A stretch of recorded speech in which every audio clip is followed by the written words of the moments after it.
O nosso tema de hoje, o sábado no tempo do fim. Antes, vamos orar a Deus, pedir a Ele mais uma vez a bênção sobre o estudo.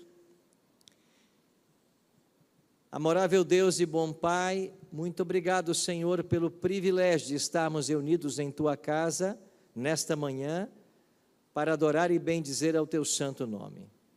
Que o Senhor possa estar conosco agora, e que através do Teu Espírito nós recebamos a iluminação dos céus para compreendermos as verdades que o Senhor deseja nos ensinar.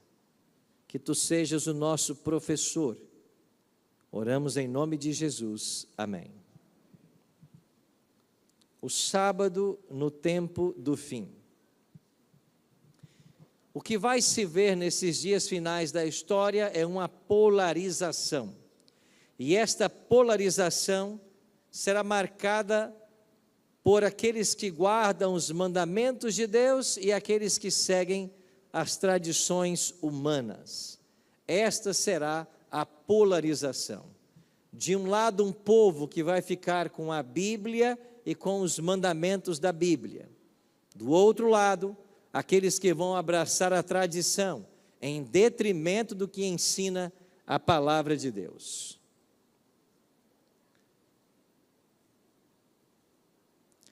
Eu queria dividir o nosso estudo nessa manhã em 3 tópicos. Vamos estudar a respeito do sábado. Primeiro, como um mandamento moral. Segundo, como um sinal eterno.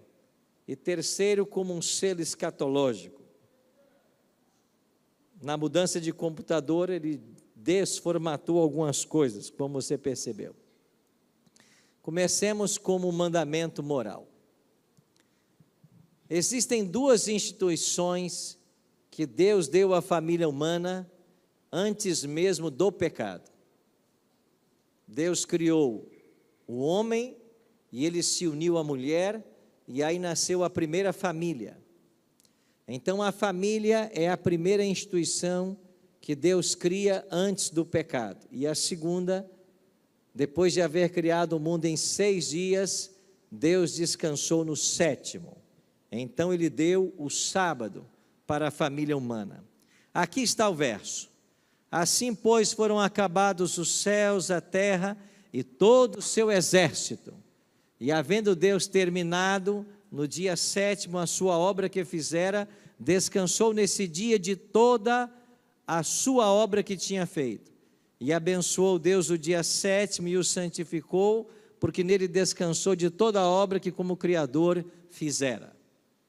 Você vai ouvir por aí o seguinte argumento: a gente não guarda sábado porque sábado é dos judeus, sábado foi dado para os judeus.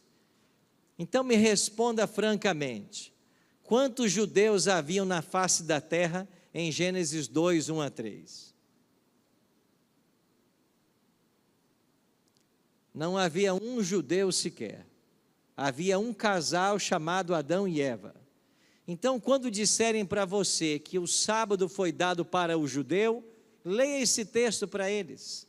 E vai ficar claro que o sábado não foi dado para judeu. O sábado foi dado para a humanidade.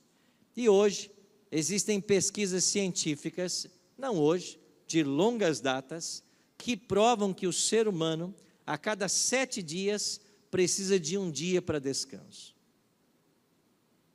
Por ocasião da Revolução Francesa, no século XVIII, a França é a única nação do mundo que chegou ao ponto de declarar por sua Constituição a não existência de Deus. E quando a França se rebelou contra Deus, se rebelou contra tudo, inclusive contra aquilo que Deus criou. E eles pegaram um ciclo semanal, que é de 7 dias, e inventaram uma semana de 10 dias. Então as pessoas trabalhavam 9 dias e descansavam no 10º. Resultado, os franceses começaram a adoecer e morrer, porque ninguém aguenta trabalhar 9 dias para descansar o 10º. Nós fomos projetados para aguentar trabalhar 6 dias e descansar o 7º. Tudo bem, pastor, então eu concordo que o ciclo é semanal, e eu concordo que a gente tem que descansar então, mas eu vou escolher um dentro dos 7. Tá, se você se acha melhor que Deus, você escolhe. Agora Deus disse que é o 7º. Os cristãos do Brasil guardam o 1º. Os muçulmanos guardam a sexta-feira. Mas a Bíblia diz que é o 7º. Em momento algum Deus disse assim: eu projetei você para trabalhar 6 dias e descansar o 7º. Então você escolhe agora um dos 7. Não. Ele pegou o 7º e ele fez 3 coisas com esse dia, que ele não fez com nenhum outro dia. Ele abençoou, ele descansou e ele santificou. Deus descansou no 7º dia. Isso parece um contrassenso, porque a Bíblia ensina em Isaías 40 que Deus não se cansa. E é verdade, nenhum ser onipotente pode cansar. Mas se Deus não se cansa, por que é que ele descansou? É porque há algumas coisas na Bíblia que Deus faz apenas para dar exemplo. E o descanso foi uma delas. Então, quando Deus trabalha 6 dias e descansa no sábado, ele não está cansado, ele está dando um exemplo.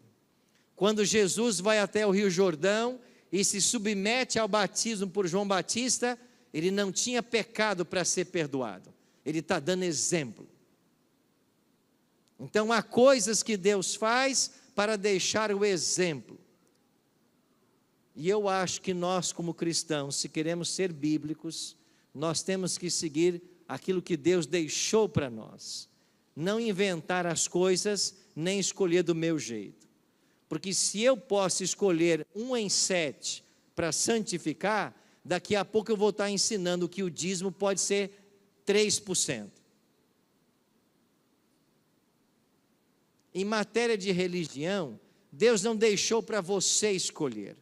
Ele diz, é isso e isso. Ou você segue, ou você não segue. Você até tem a liberdade de não seguir, porque Deus criou você como um ser livre. Você pode escolher não, você até pode escolher não acreditar nele, achar que ele não existe. Deus respeita a todos. Nos Estados Unidos, um cidadão até processou Deus. Estão lembrados disso? Processou Deus e queria que o juiz o condenasse, porque ele não foi à sessão. O advogado foi, e Deus não apareceu no júri que ele estava sendo acusado.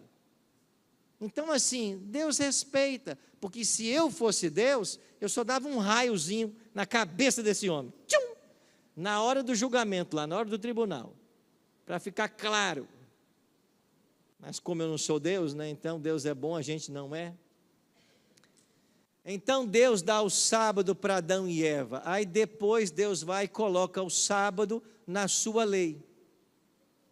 Êxodo 28-11 está aí o 4º mandamento, onde Deus diz assim, lembra-te do dia de sábado para o santificar, 6 dias trabalharás e farás toda a tua obra, mas o 7º, não é o 1º, não é o 3º, não é o 5º, o 7º é o sábado do Senhor teu Deus. Não adianta tentar dizer que domingo é sábado. Domingo não é sábado, sábado é sábado, domingo é domingo. Aliás, a Bíblia, de Gênesis a Apocalipse, só registra 3 momentos em que Deus escreveu. Me ajudem, quais são esses momentos?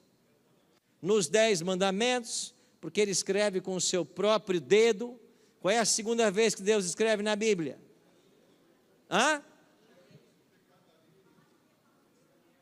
Lá em Daniel, na parede do palácio. Mene, mene, tekel ufarsim. Deus que escreveu com o seu dedo. E a terceira vez? Lá na areia, da mulher pecadora em João capítulo 8. Ele escreve os pecados daqueles que ali estavam tentando apedrejar a mulher. Então, quando Deus escreve o nosso pecado, ele escreve na areia. Quando ele escreve a sua lei, ele escreve na pedra. Será que isso não diz nada para você? Você não muda o que está escrito na pedra. Não dá para mudar. Está na pedra. São 10 mandamentos.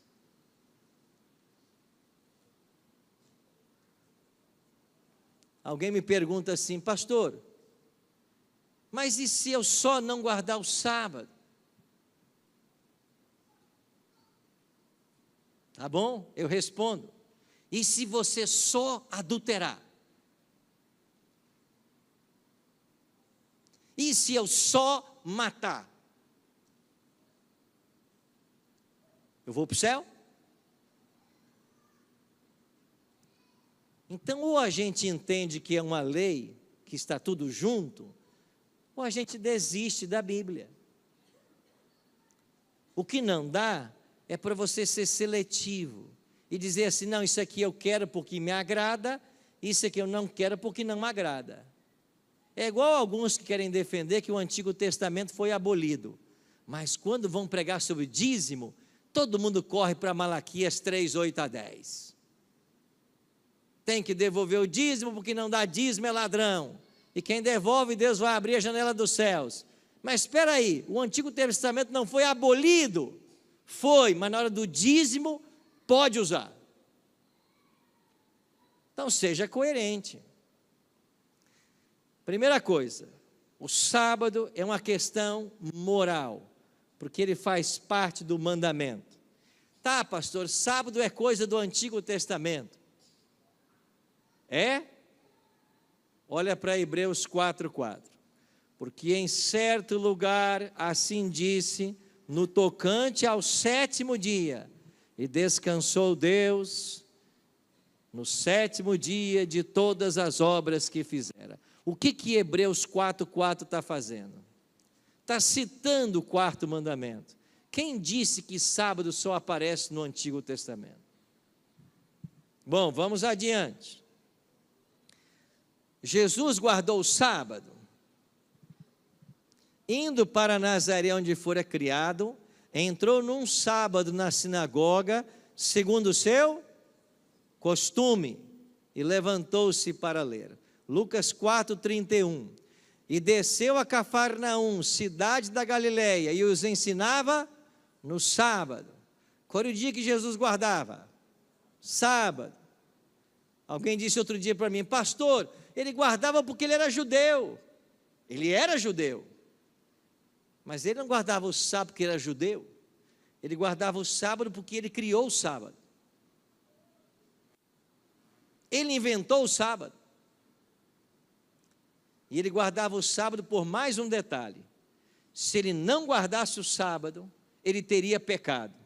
E se ele tivesse pecado, ele também precisaria de um Salvador.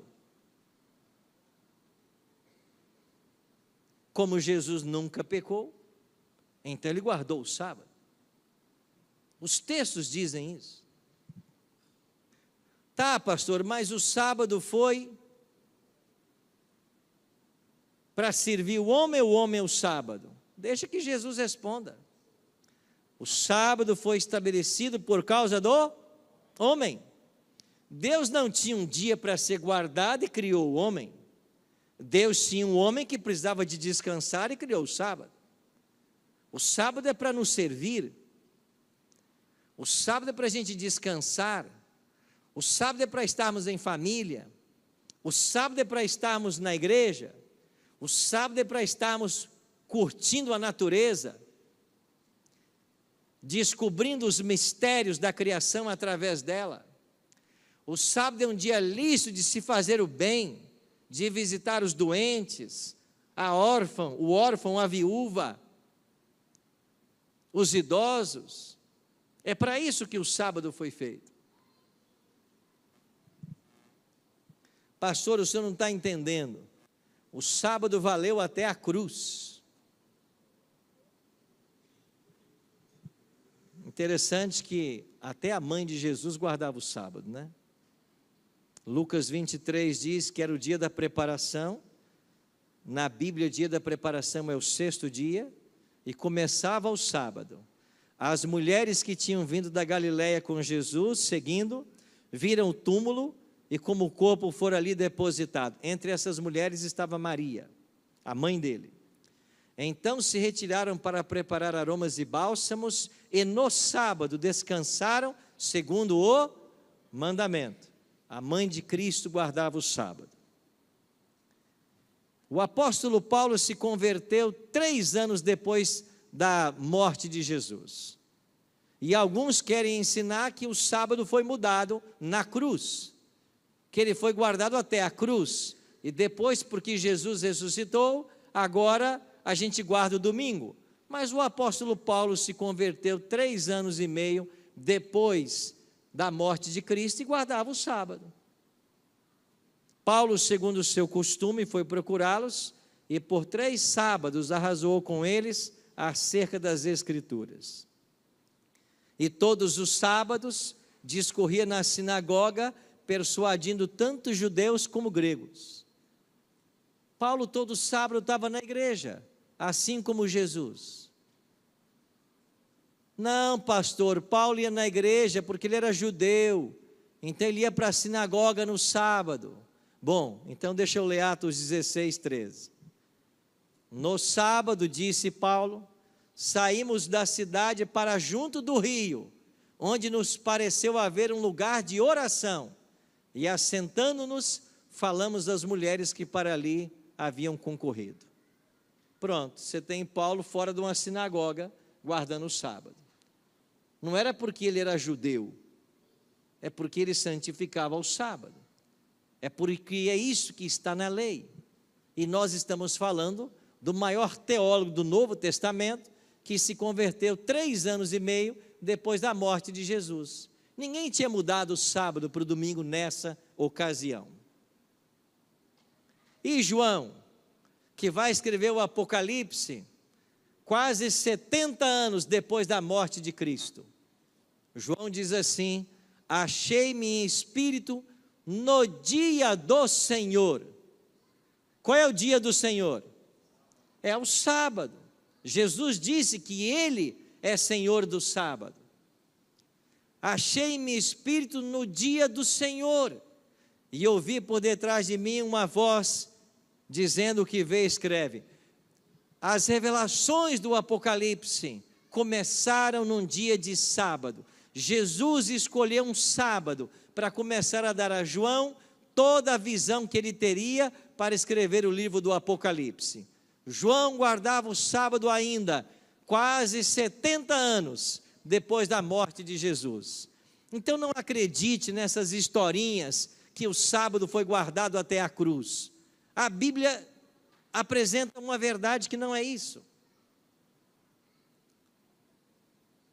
Mais que isso, o profeta Isaías diz que nós no novo céu e na nova terra, de um sábado a outro, toda a carne irá adorar perante o Senhor. O sábado não só é guardado em toda a história da humanidade, ele continuará a ser guardado pela humanidade na nova terra, por toda a eternidade. É o que Isaías 66, 22 e 23 ensina. Pastor, então esclareça, se há tantos textos na Bíblia, e eu só li uns 8, 10, eu podia te dar 104, porque são 104 que tem. Se há 104 textos na Bíblia, que falam do sábado, da sua santidade, por que é que o mundo cristão está guardando o domingo? Deixe que eles digam por quê. E eu vou ler o que eles dizem. Mas para que você entenda por que o mundo cristão guarda o domingo, você tem que entender uma profecia de Daniel. Em Daniel 7:25 e Daniel 8:12, foi profetizado que a lei de Deus sofreria um ataque. Olha o que diz Daniel 7:25, falando do chifre pequeno. E o chifre pequeno é um poder que se levanta contra Deus. O chifre pequeno diz assim: proferirá palavras contra o Altíssimo, magoará os santos do Altíssimo e cuidará em mudar os tempos e a lei. Daniel 8:12, O exército lhe foi entregue com um sacrifício diário, por causa das transgressões, e deitou por terra a verdade, e o que fez? Prosperou. A lei de Deus seria mudada, ou tentariam mudar a lei de Deus, a verdade seria deitada por terra, e a mentira iria prosperar. Isso é profecia. Agora olha o cumprimento da profecia. Catecismo da Igreja Católica, página 2190. Eu uso aquela edição típica do Vaticano. O sábado, que representava o acabamento da primeira criação, é substituído pelo domingo, que lembra a nova criação inaugurada na ressurreição de Cristo. A declaração é bonita, só faltou botar um versinho da Bíblia. Um versinho só, para confirmar a sentença. Mas por que não aparece aí o versinho? Para confirmar a sentença. Porque esse verso não existe. Não existe um verso na Bíblia dizendo que Jesus ressuscitou no domingo e fez o domingo dia santo. Ele não existe.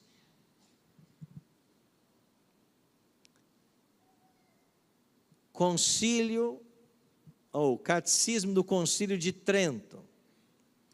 A Igreja de Deus julgou bem transferir a celebração e a observância do sábado para o dia do Senhor, entre aspas, porque eles querem dizer agora que o dia do Senhor é o domingo. Quem é que fez a mudança? A igreja romana. Papa João Paulo II. Durante alguns séculos, os cristãos viveram o domingo apenas como dia do culto, sem poderem juntar-lhe também o significado específico de descanso sabático. Só no século IV é que a lei civil do Império Romano reconheceu o ritmo semanal, fazendo com que, no dia do sol, Sunday, domingo, os juízes, habitantes das cidades e corporações de diversos ofícios parassem de trabalhar. O Papa João Paulo II está citando o primeiro decreto dominical da história, que foi promulgado pelo imperador Constantino no dia 7 de março do ano 321. É a esse documento que o Papa está fazendo menção. E ele está dizendo que agora que o Império Romano começou a pregar o domingo como dia santo e ordenando as pessoas a não trabalharem no domingo, isso abriu uma porta para que a igreja celebrasse os seus cultos também no dia de domingo. Assim, o decreto de Constantino, datado em 7 de março de 321, declarava que todos os juízes, habitantes das cidades, mercadores e artífices descansem no venerável dia do sol, domingo. A igreja romana nega que ela fez essa mudança? Não. Pelo contrário, ela ensina que ela fez essa mudança porque ela crê ter autoridade para fazer essa mudança. Ela nunca negou. E os evangélicos estão todos nas pegadas do catolicismo, crendo na mesma coisa. Querem ver? Igreja presbiteriana. Deus designou particularmente um dia em 7 para ser um sábado. Olha que engraçado, né? Deus designou um dia em 7 para ser o sábado. Ele disse qual é o sétimo. Ele disse qual é o sábado. É o sétimo. Desde o princípio do mundo até a ressurreição de Cristo, esse foi o último dia da semana. Mas desde a ressurreição de Cristo, foi mudado para o primeiro dia da semana, o dia em que a Escritura é chamado de dia do Senhor, domingo. Numa pequena sentença, você comete 2 erros teológicos crassos. Primeiro erro teológico é dizer que até a ressurreição é o sábado e agora é o domingo. Por que a igreja presbiteriana está dizendo isso? Porque os católicos disseram. Eles não foram atrás de um texto na Bíblia. Eles estão repercutindo o catecismo. Qual é o segundo erro crasso? Dizer que domingo é dia do Senhor. A expressão grega Kyriake rimera, que aparece em Apocalipse 1:10, nunca significa domingo, significa sábado. Domingo na Bíblia é tratado como o primeiro dia da semana, só assim, o primeiro dia da semana. Não existe uma expressão dia do Senhor para domingo na Bíblia. O que eles estão fazendo é pegar um ensino pagão, que disse que o domingo é o dia do Senhor imperador, e tentar trazer isso para dentro do cristianismo. Igreja Batista, o domingo, dia do Senhor, está repercutindo o que fez a igreja romana.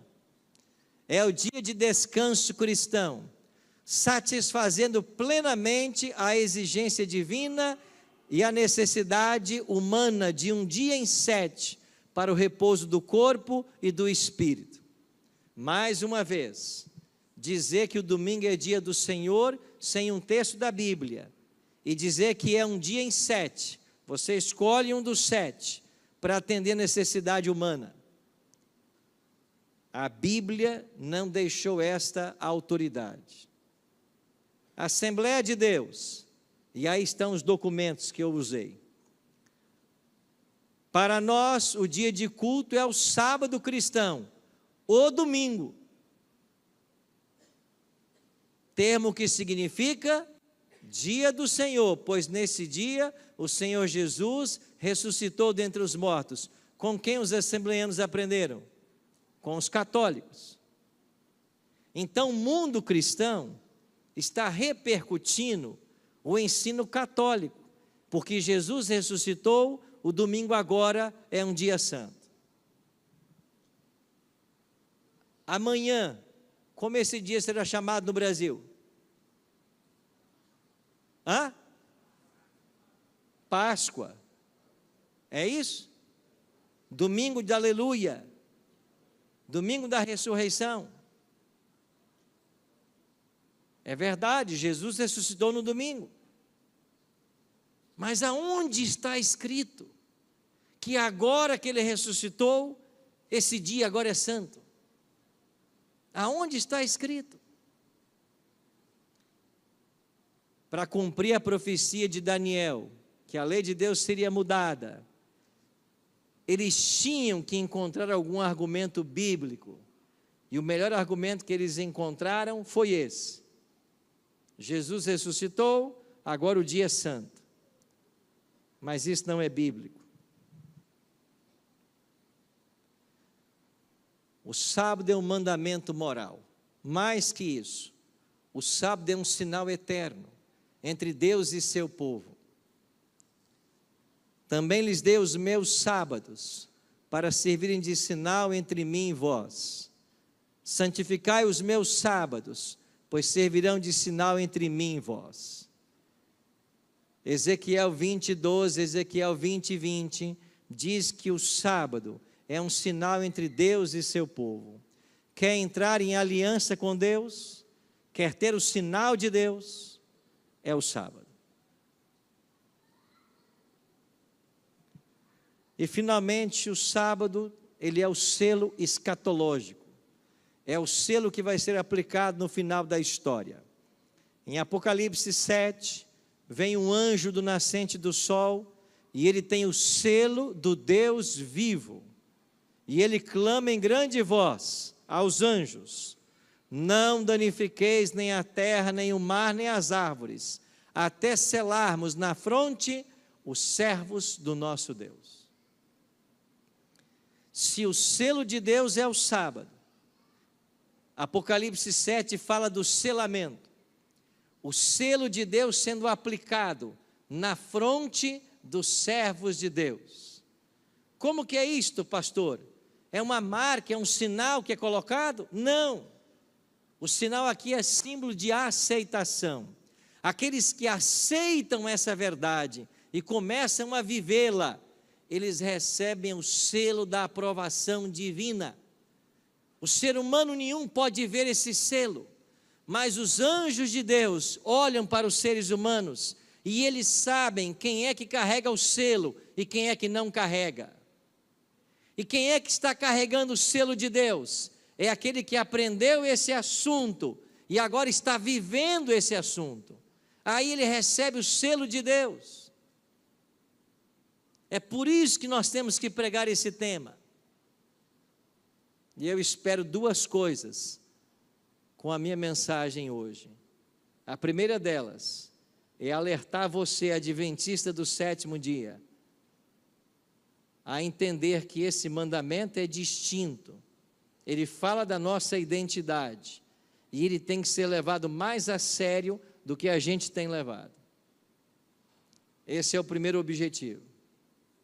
Segundo objetivo, você que ainda não é adventista, mas ama a Deus, ama a sua palavra, quer o céu, que você tire todas as suas dúvidas, que fique claro para você se isso é verdade ou não, e se for verdade, que você abrace essa verdade para você ter o selo de Deus, porque nesse tempo final da história, todo ser humano vai receber um selo, e aqueles que não receberem o selo de Deus, terão o selo da besta. Deixa eu ler mais um texto. Nos dias finais da história desse mundo, que serão marcados por uma polarização, de um lado estarão os que guardam os mandamentos de Deus, e do outro lado estão os que seguem a tradição. E o que vai acontecer com esses que seguem a tradição? Em Apocalipse 14, 12, aqui está a perseverança dos santos. Quem são os santos que perseveram no tempo final da história? Os que guardam os mandamentos de Deus e a fé em Jesus. Então não tem como olvidar a lei de Deus. A igreja remanescente do tempo do fim, ela guarda os mandamentos e dentro da lei, o sábado. Não tem como tirar ele de lá. Agora, no mesmo capítulo de Apocalipse, aparece uma advertência. Se alguém adora a besta e a sua imagem, e recebe a sua marca na fronte ou sobre a mão, também esse beberá do vinho da cólera de Deus, preparado sem mistura do cálice da sua ira, e será atormentado com fogo e enxofre, diante dos santos anjos e na presença do Cordeiro.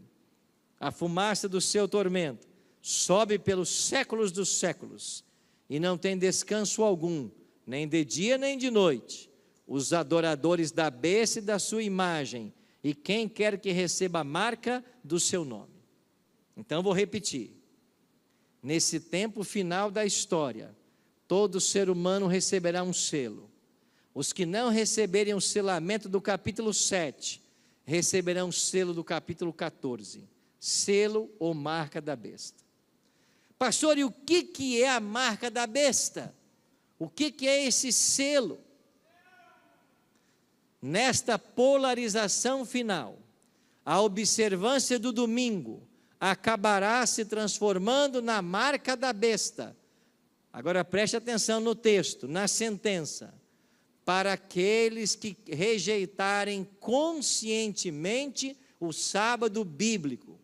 Por outro lado, a verdadeira observância do sábado será o selo do Deus vivo aos que se mantiverem leais a Deus e sua palavra. Então a guarda do domingo não é o selo da besta. Não é. Ele será. E quando é que ele será? Quando ele for uma imposição da besta.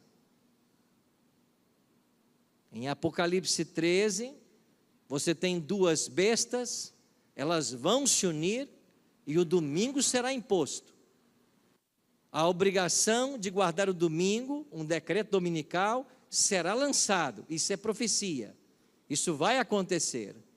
E aqueles que conscientemente rejeitam o sábado e abraçam o domingo, eles recebem a marca da besta. Então eu e você, nós precisamos escolher de que lado ficar. Primeiros Escritos, página 33. Ellen G. White esclarece que o sábado será a pedra de toque da lealdade, pois é o ponto da verdade especialmente controvertido. Quando sobrevier aos homens a prova final, será traçada a linha divisória entre os que servem a Deus e os que não servem. Desculpa, isso está em grande conflito, 605. E agora, primeiros escritos. O povo de Deus, cheio do Espírito Santo, proclamará o sábado mais amplamente, o que suscitará forte oposição das igrejas que observam o primeiro dia da semana. Cadê a irmãzinha que orou por nós aqui hoje, a anciã? Está lá atrás. Obrigado, irmã. Obrigado por sua linda oração. Obrigado por pedir por nós, pastores. Por quê? Porque nós não vamos parar de pregar o que eu estou pregando. E hoje é muito fácil. E é por isso que a gente tem que aproveitar esse tempo para pregar. Por quê? Porque daqui a pouco nós não poderemos mais pregar. Seremos proibidos de falar a verdade. Como já está acontecendo nesse Brasil, que vive à torta direita, né? Onde você não pode mais defender o que é certo e tem que engolir o que é errado. Então nós não vamos poder pregar muito tempo essa mensagem. É por isso que a gente tem pressa. Chegará o tempo em que, se abrirmos a boca para falar o que eu estou falando hoje, nós iremos parar em cadeias. Iremos ser censurados. Ainda bem que eu tenho um amigo que é da Polícia Federal. Fica do nosso lado, viu? Não vai para outro, não. Você já me colocou na cadeia uma vez. Não colocou? Foi encenado, mas colocou. Viu, Maurício?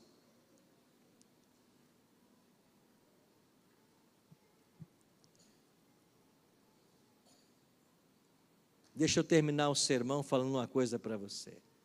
Primeiro, para você que é adventista. Você tem que levar mais a sério essa questão na sua vida. É claro que eu estou falando do sábado, mas isso engloba a lei de Deus.